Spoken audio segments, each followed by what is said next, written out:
बिस्मिल्लाहिर्रहमानिर्रहीम। हमारा टॉपिक है माइटोकॉन्ड्रिया। माइटोकॉन्ड्रिया जो है इसमें दो वर्ड जो हैं वो यूज़ हो रहे होते हैं। एक वर्ड जो है वो है माइटो और दूसरा है कॉन्ड्रिया। माइटो जो है इसका मतलब होता है थ्रेड, यानी धागा लाइक स्ट्रक्चर।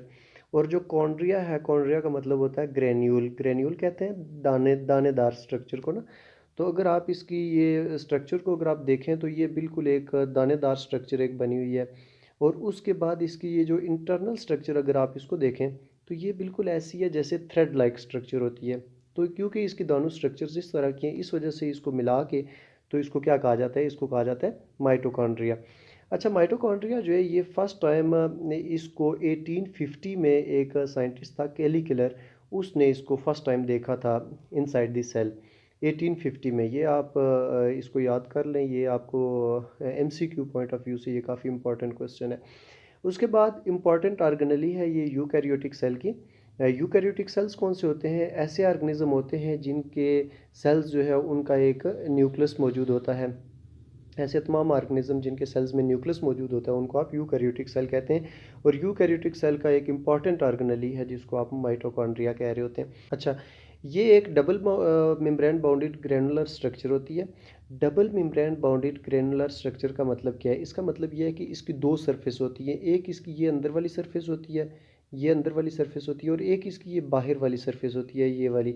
तो ये जो इसकी अंदर वाली सरफेस है इसको इनर सरफेस कहते हैं, और ये जो इसकी बाहर वाली सरफेस है इसको आउटर सरफेस कहते हैं।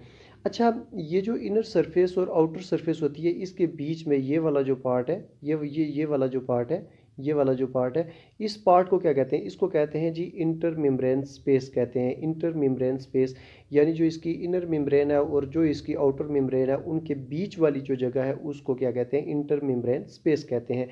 अच्छा, ये जो आपको ये जो थ्रेड लाइक स्ट्रक्चर है जो इसकी इनर सरफेस है, इसकी ये जो इस तरह की स्ट्रक्चर आपको नज़र आ रही है, इसको क्या कहते हैं जी? इसको कहते हैं क्रिस्टी। इसको क्रिस्टी कहते हैं।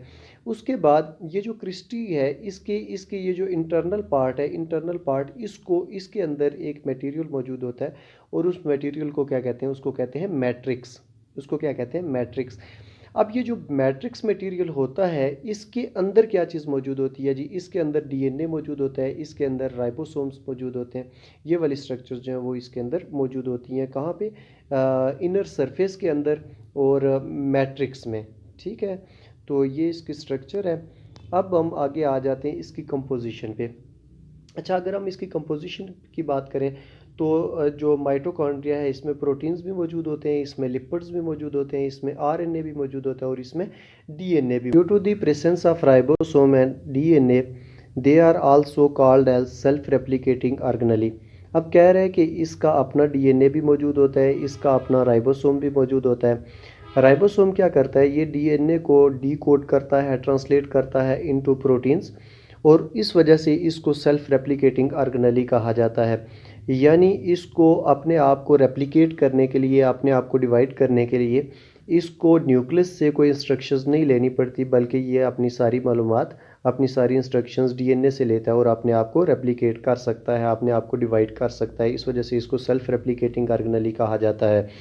अच्छा, इसके फंक्शंस पे अगर हम आ जाएं तो mitochondria involve in cellular respiration. ये सेलुलर रेस्पिरेशन में इन्वॉल्व होता है। अब सेलुलर रेस्पिरेशन होता क्या है? Food is broken down into simple substances. जो खुराक होती है उसको सिंपल सब्सटेंस में उसको तोड़ दिया जाता है, एंड स्टोर्ड एनर्जी, और जो एनर्जी स्टोर होती है is released in the form of ATP. वो एटीपी की फॉर्म में रिलीज़ की जाती है। Cell use this energy for various activities. आप कह रहे हैं कि जो सेल है ये इस एनर्जी को अपनी मुख्तलिफ एक्टिविटीज़ के लिए इस्तेमाल करता है। दैट इज़ वाई, इस वजह से mitochondria is also called as power house of the cell. इस वजह से माइटोकॉन्ड्रिया को power house of the cell भी कहा जाता है।